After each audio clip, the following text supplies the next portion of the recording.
गाइजहरू हामी चाहिँ यहाँ चौरीमा आएको छौँ यतापट्टि खोलातिर घुमेर।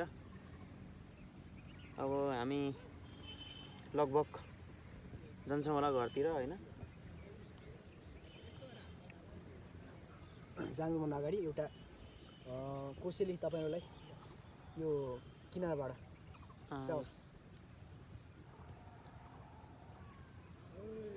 तपाईँ चुज गर्नु न त, म त ठ्याक्कै यही भन्ने चाहिँ आएन क्या दिमागमा।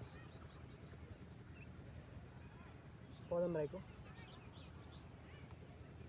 यसो हेरे पूर्वतिर अलिक सर्भर डाउनै छ अहिले। त्यही पनि कोसिस गरौँ न त, कोसिस ठुलो कुरा हो। यसो हेरे पूर्वतिर यसो हेरे पूर्वतिर किन किन मनै लोभ्यायो। हेर हेर साथी सङ्गी, हेर हेर साथी सङ्गी, सुसेलीमा कसले बोलायो। यसो हेरे पूर्वतिर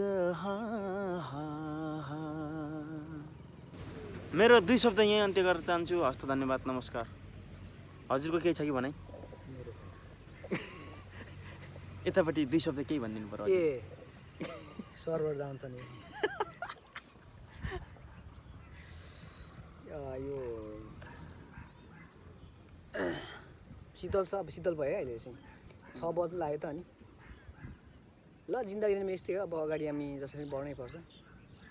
कमिलाले त फेरि मेरो मोटिभेसन अब्बर आउँछ क्या। सर्भर डाउन भएको बेला नि मोटिभेसन बबाल आउँछ। कमिला त रोकिँदैन। पङ्क्तिमा तातीमा हिँड्छ होइन। तपाईँ त्यो पानीमा होइन, पानी राखिदिनु, त्यसलाई तरेर ठुलो ढुङ्गा राख्नु कि माथि चढेर जान्छ होइन, त्यो जान्छै जान्छ क्या। भनेपछि त हामी त कमिला होइन नि होइन। तर अब हामीले स्किलहरू अनि यो युगमा होइन अलि अगाडि बढ्नलाई के स्किलहरू चाहिन्छ त्यो स्किलहरू डेभलप गर्नु पर्यो हाम्रो। त्यही भएर तपाईँले एउटा स्किल सिक्दै हुन्छ, खुसी लाग्यो होइन एडीजी। अनि अब मोटिभेसनल स्पिकिङ के अरे भन्दा नि यस्तो यो कम्युनिकेसन यो पनि बोल्नु होइन, यसरी क्यामेरामा यसरी 1-2 शब्द बोल्न जान्नु, आफ्नो मनमा भएको कुराहरूलाई पोख्न जान्नु जान्ने त्यो जान्नु सिक्नु, त्यो पनि ठुलो कुरा। यो कुराहरू अब जन्मिँदै सिक्ने कुरा होइन, जन्मेपछि यो स्किलको रूपमा सिक्ने हो होइन त। हस्, थ्याङ्क यू। हस्, धन्यवाद है दाजु भन्दै हामी अहिलेलाई बिदा हुन चाहन्छौँ। हस्त धन्यवाद, नमस्कार।